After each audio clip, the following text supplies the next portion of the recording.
हमारी एक जिम्मेदारी है और वो जिम्मेदारी है कोरोना वायरस के बारे में आपको पूरी जानकारी मिले, ये क्या है और इससे बचाव कैसे हो सकता है। इसलिए हम आपको डराना नहीं चाहते, आपको समझाना चाहते हैं और इसी के लिए आज हमने बाबा रामदेव को खास तौर पर अपने इस कार्यक्रम में बुलाया है। बाबा, आपका अभिनंदन है, आपका स्वागत है। क्या योग और आयुर्वेद में कोरोना वायरस से बचने और निपटने का कोई तरीका है? लोग आपसे आज सुनना चाहते हैं।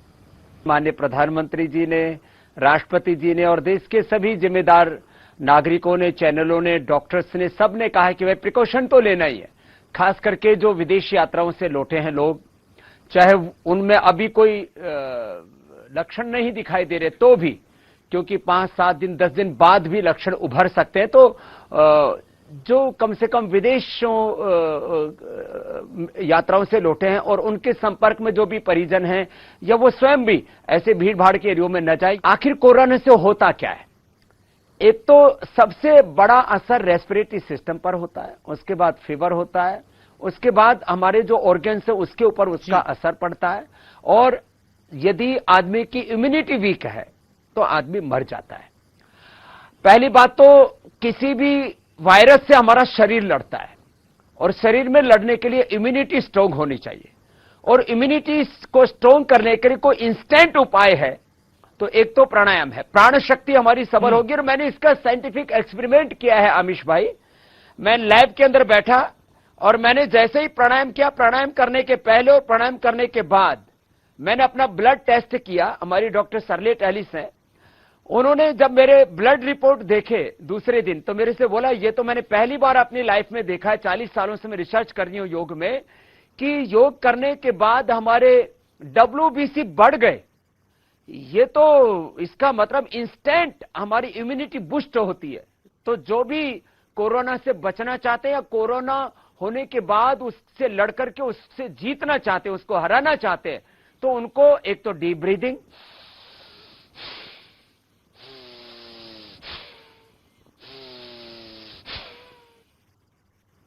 तीन से 5 मिनट आपको भस्त्रिका कहते हैं। बाबा, क्या ये बाहर करनी चाहिए या कमरे के अंदर भी कर सकते हैं? क्योंकि लोग ऑफिस में काम करते हैं, क्षमता बढ़ती है। बाबा, क्या ये कमरे के अंदर करनी चाहिए या बाहर करनी चाहिए? क्योंकि लोग ऑफिस में काम करते हैं।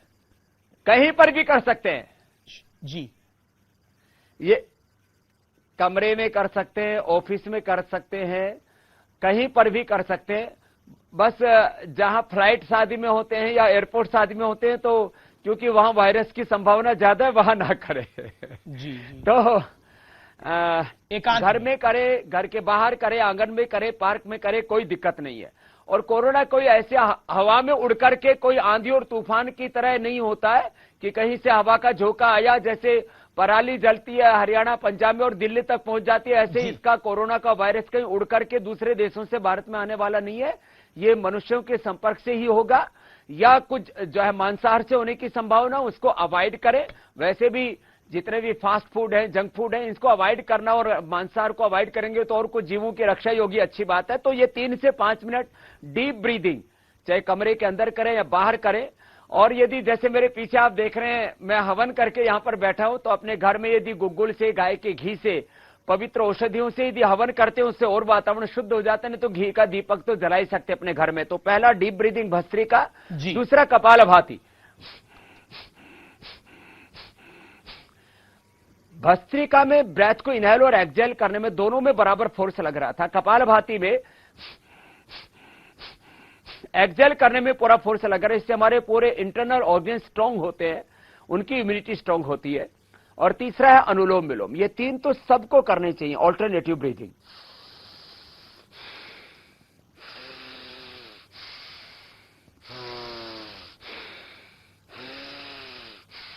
और स्ट्रेस को मैनेज करने के लिए भ्रामरी, पहले अंगुली माथे पर, 3 अंगुली आंखों पर, कान अंगूठी से बंद, मुख में बंद, ओंकार का नाद नासिका से होता है।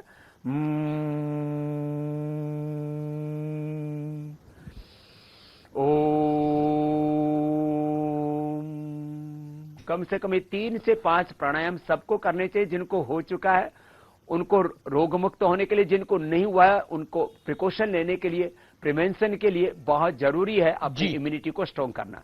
जिनको हो चुका है और जिनको नहीं हुआ है वो भी जहां संभावना है होने की, जो लोग बहुत क्राउड के संपर्क में रहते हैं, विदेश से कोई व्यक्ति किन्हीं के घर में आया तो पूरे परिवार को 5 चीजों का काढ़ा पीना चाहिए। एक तो ये गिलोय, सबसे बड़ी एंटी बैक्टीरियल एंटी वायरस कोई जड़ी बूटी है दुनिया में तो गिलोय है, और इसके ऊपर सैकड़ों रिसर्च हो चुके हैं। कोई मैं बिना एविडेंस के, बिना प्रूफ के, और मेडिकल तो एविडेंस बेस्ड मेडिसिन की बात करता है, तो इसलिए इसके ऊपर पूरे एविडेंस हमारे पास में है कि किसी भी वायरस से लड़ने की सबसे बड़ी क्षमता होती है तो गिलोय में होती है। तो गिलोय एक व्यक्ति के लिए 1 से 2 डंडी पर्याप्त है।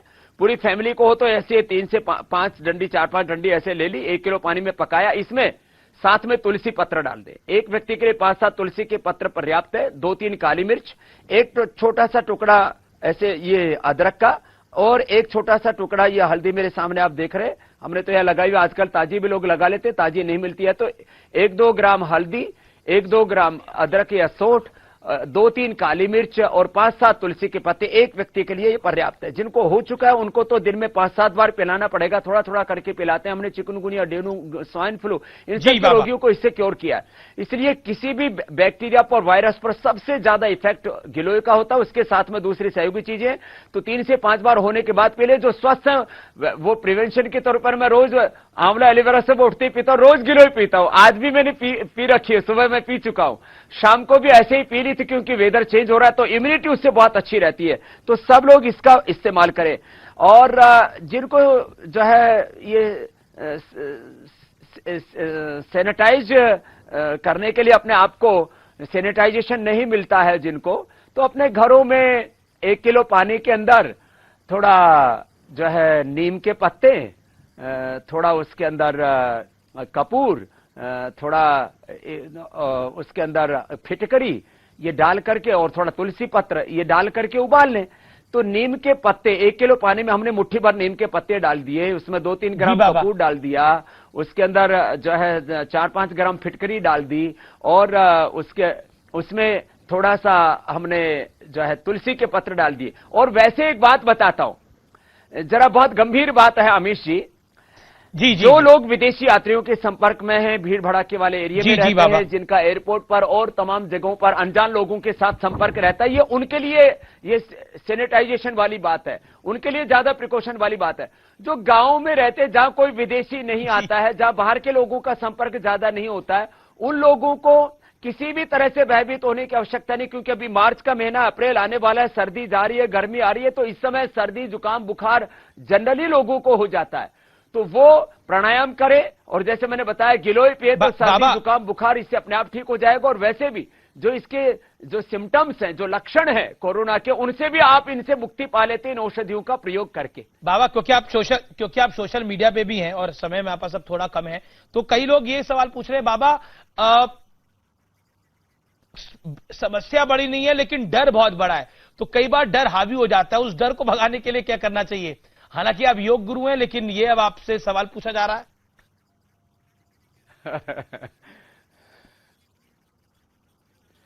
देखो, जो डरा सो मरा।